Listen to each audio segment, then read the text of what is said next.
Hello friends, welcome to Arya Socio Academy. Please like, share and subscribe my channel and also press bell icon.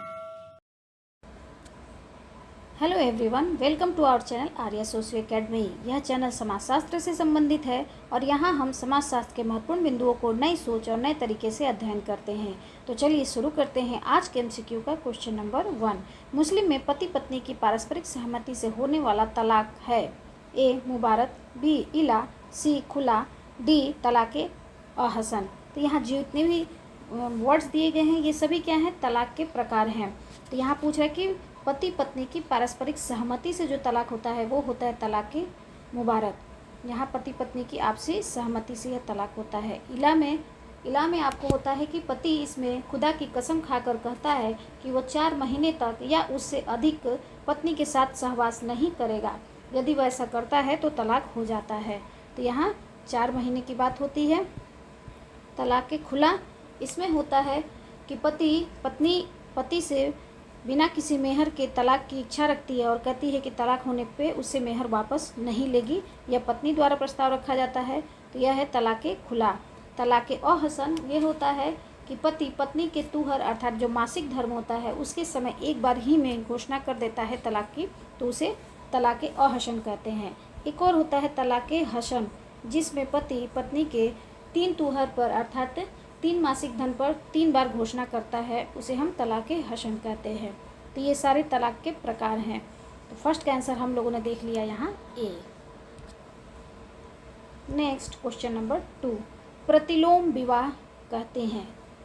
Option A है जब एक औरत किसी पुरुष के साथ बिना विवाह किए साथ रहती है। ऑप्शन बी जब एक व्यक्ति वधू खरीदता है। ऑप्शन सी श्रेष्ठ जाति की कन्या तथा निम्न जाति के पुरुष के मध्य विवाह। ऑप्शन डी श्रेष्ठ जाति के पुरुष तथा निम्न जाति की कन्या के मध्य विवाह। नोट करिएगा, यह है प्रतिलोम विवाह और एक होता है अनुलोम विवाह। दोनों में अंतर है। प्रतिलोम विवाह में है, प्रतिलोम विवाह का तात्पर्य यहाँ स्त्री उच्च जाति की हो और पुरुष निम्न जाति का हो, तो यह क्या प्रतिलोम विवाह कहलाएगा।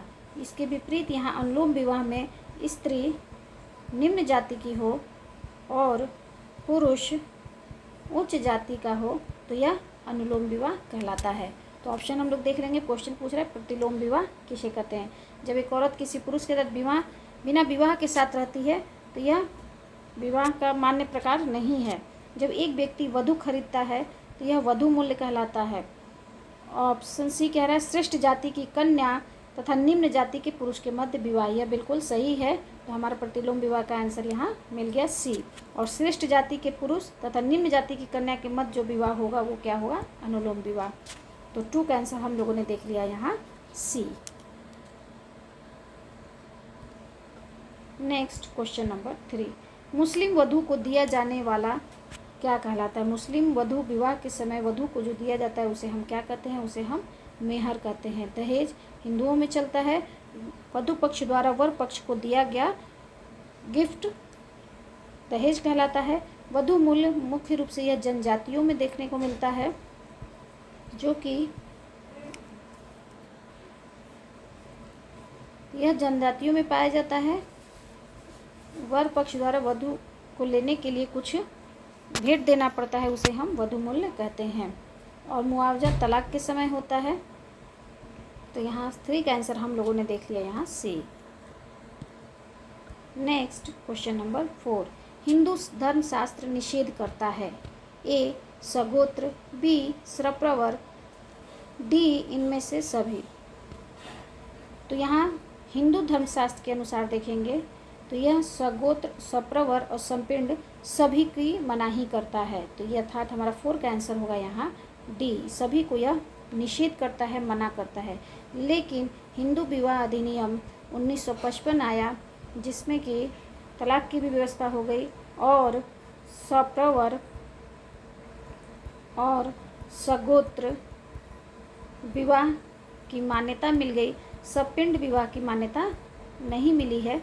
तो इसके अनुसार हिंदू विवाह जो 1955 है अधिनियम, उसके अनुसार सगोत्र और सप्रवर विवाह को मान्यता है, संपिंड विवाह को मान्यता नहीं है। लेकिन हमारे हिंदू धर्मशास्त्र में इन सभी की मान्यता नहीं है। तो 4 का आंसर हमारा यहाँ हो जाएगा डी। नेक्स्ट क्वेश्चन नंबर 5, निम्नलिखित में से किसने वर्गीकृत तथा विवरणात्मक नातेदारी शब्दावली दी है? तो यहाँ शब्दावली, नातेदारी शब्दावली मार्गन महोदय देते हैं, एक वर्गात्मक और एक विवरणात्मक। वर्णात्मक में ये होता है कि जैसे हम अंकल बोलते हैं तो अंकल हमारे चचेरे, ममेरे, फुफेरे सभी अंकल ही कहे जाएंगे। और विवरणात्मक में होता है कि मामा के लिए अलग संबोधन, चाचा के लिए अलग संबोधन, ताऊ, बड़ा भैया, छोटा भाई, अर्थात हर रिश्ते के लिए एक अलग नाम है, अलग संबोधन है। तो यह विवरणात्मक शब्दावली। तो 5 का आंसर हम लोगों ने देख लिया यहाँ सी। नेक्स्ट क्वेश्चन नंबर 6, सार्वभौमिक निकटाभिगमन निषेध विवाह निषेधित करता है? माता तथा पुत्र के मध्य, पिता तथा पुत्री के मध्य, बहन तथा भाई के मध्य, उपयुक्त सभी। तो सबसे अधिक निकटाभिगमन निषेध मतलब जो बहुत निकट के संबंधी हैं उनके बीच किसी तरह के संबंध का नहीं होना, ये निकटाभिगमन निषेध कहलाता है। तो ये बहुत ही निकट के संबंधी हैं, माता तथा पुत्र के मध्य किसी तरह का संबंध नहीं होना चाहिए, बहन और भाई और पिता और पुत्री के मध्य, अर्थात हमारा आंसर होगा यहाँ सी, जिसे हम इंसेस्ट टैबू कहते हैं, उसी की बात यहाँ की जा रही है। तो 6 का आंसर हम लोगों ने देख लिया यहाँ डी। नेक्स्ट क्वेश्चन नंबर 7, यह नियम कि एक व्यक्ति को अपनी ही जाति के भीतर विवाह करना चाहिए को कहा जाता है? ए अंतःविवाह, बी बहिर्विवाह, सी अनुलोम विवाह, डी प्रतिलोम विवाह। तो यहाँ अपनी जाति के भीतर अर्थात अपने समूह के अंदर ही विवाह करना अंतःविवाह कहलाता है। 7 का आंसर हमारा यहाँ हो गया ए। और बहिर्विवाह अर्थात अपनी जाति के बाहर विवाह करना बहिर्विवाह कहलाता है। अनुलोम विवाह और प्रतिलोम विवाह की चर्चा हमने पिछले क्वेश्चन में अभी किया।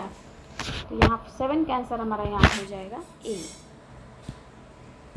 नेक्स्ट क्वेश्चन नंबर 8, परिवार शब्द का प्रयोग अनेक अर्थों में किया गया है, निम्नलिखित में से कौन सा एक सही नहीं है? परिवार शब्द का प्रयोग का अर्थ कौन सा नहीं बनता है, यह हमें बताना है। ऑप्शन ए है रक्त तथा विवाह द्वारा संबंधित नातेदारी समूह, बी सामान्य पूर्वजों वाला एक समूह, सी अपने बच्चों के साथ एक व्यक्ति, डी एक आवास में रहने वाले व्यक्तियों का एक समूह। परिवार में माता पिता, बच्चे, सगे संबंधियों के साथ जो एक संबंध में लोग बंधे रहते हैं वो परिवार कहलाता है। तो यहाँ रक्त और विवाह से संबंधित नातेदारी ये भी परिवार के सदस्य हो जाते हैं। समान पूर्वजों वाला यह भी मान्य हो सकता है। अपने बच्चों के साथ एक व्यक्ति भी परिवार का निर्माण कर सकता है। और एक आवास में रहने वाले व्यक्तियों का एक समूह जिनके बीच किसी तरह का कोई संबंध नहीं है, तो अर्थात यह परिवार नहीं होगा। तो 8 का आंसर हमारा यहाँ हो जाएगा डी। पूछ रहा है कि कौन सा नहीं है, 8 का हो गया डी। नेक्स्ट क्वेश्चन नंबर 9, प्रवर से तात्पर्य समान गोत्र, जनजातियों में श्रेष्ठ, समान पूर्वज एवं समान ऋषियों के नामों का उच्चारण करने वाले वर चयन की प्रक्रिया। तो यहाँ ऑप्शन को देखिए, सप्रवर या प्रवर का मतलब क्या होगा? समान गोत्र मतलब सगोत्र इसको कहेंगे। जनजातियों में श्रेष्ठ, तो इसका कोई नाम नहीं है। समान पूर्वज एवं समान ऋषियों के नामों का उच्चारण करने वाले यह प्रवर कहे जाते हैं। एक प्रवर के लोग होते हैं, ये आपस में विवाह नहीं करते। डी वर चयन करने की प्रक्रिया, यह भी नहीं होगी। तो 9 का आंसर हमारा यहाँ हो जाएगा सी। नेक्स्ट क्वेश्चन नंबर 10, हिंदू विवाह के कितने प्रकार हैं? ए केवल 1, बी 4, सी 8, डी 10। तो यहाँ हिंदू विवाह के प्रकार को पूछ रहा है, तो देख लेते हैं हिंदू विवाह के कितने प्रकार हैं। 8 प्रकार हैं। तो हमारा आंसर हो गया सी। अब इसको डिटेल में देख लेते हैं। 8 में 4 मान्य होते हैं और 4 अमान्य विवाह होते हैं। 4 अमान्य विवाह होते हैं। मान्य का फॉर्मूला है बदाप, और अमान्य में अगरप। व से हो गया आपको ब्रह्म विवाह, द से हो गया आपको दैव विवाह, आ से हो गया आपको आर्ष विवाह, प से हो गया आपको प्रजापत्य विवाह,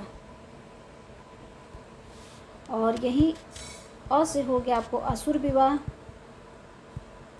ग से हो गया गंधर्व विवाह, र से हो गया आपको राक्षस विवाह, और प से हो गया आपको पैशाच विवाह। तो यहाँ 8 तरह के विवाह, जिसमें कि 4 मान्य हैं और 4 अमान्य हैं। ब्रह्म विवाह में जब किसी ब्राह्मण को योग्य वर समझते हुए गिफ्ट के साथ वधू को दिया जाता है तो यह ब्रह्म विवाह होता है। दैव विवाह किसी आप अपने पुरोहित को यज्ञ कराने के पश्चात अपनी कन्या को दान देते हैं तो वह दैव विवाह होता है। आर्ष विवाह में गौ को लेकर अपनी पुत्री को दान देना किसी ऋषि को आर्ष विवाह कहलाता है। और प्रजापत्य विवाह ब्रह्म विवाह के समान ही होता है, और जो कि आजकल सोसाइटी में प्रचलन है हमारे हिंदू समाज में, ब्रह्म विवाह और प्रजापत्य विवाह। असुर विवाह वधू मूल्य लेकर जो विवाह किया जाता है उसे हम असुर विवाह कहते हैं।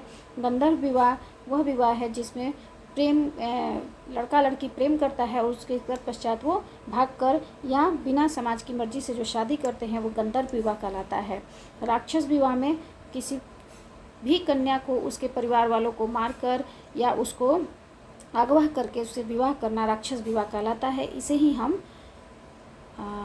हम राजपूत विवाह भी कहते हैं। पैशाच विवाह किसी मदहोश लड़की को जिसको होश नहीं हो उसके साथ यौन संबंध बनाकर उससे शादी करना पैशाच विवाह कहलाता है। तो यह हिंदू विवाह के 8 प्रकार हैं। तो 10 का आंसर हम लोगों ने देख लिया यहाँ सी। नेक्स्ट क्वेश्चन नंबर 11, मुस्लिम विवाह क्या है? ए एक पवित्र संस्कार, बी एक समझौता, सी 1 एवं 2 दोनों, डी इनमें से कोई नहीं। तो हिंदू विवाह को हम लोगों ने देख लिया। अब यहाँ है मुस्लिम विवाह।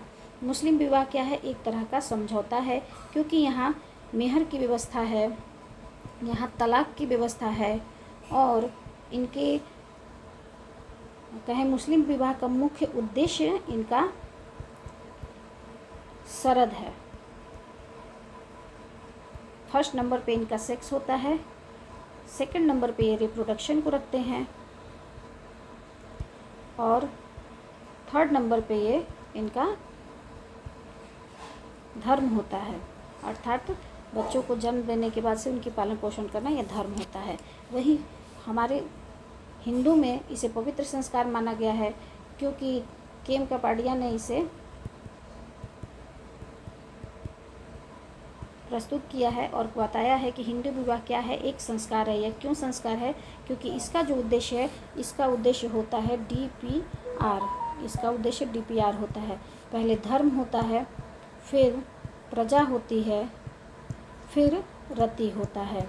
अर्थात पहले धर्म के लिए शादी की जाती है, अपने जितने ऋणों से मुक्ति के लिए विवाह किया जाता है, फिर संतान उत्पत्ति उसका उद्देश्य होता है, और बाद में व्यक्ति का व्यक्तिगत सुख होता है।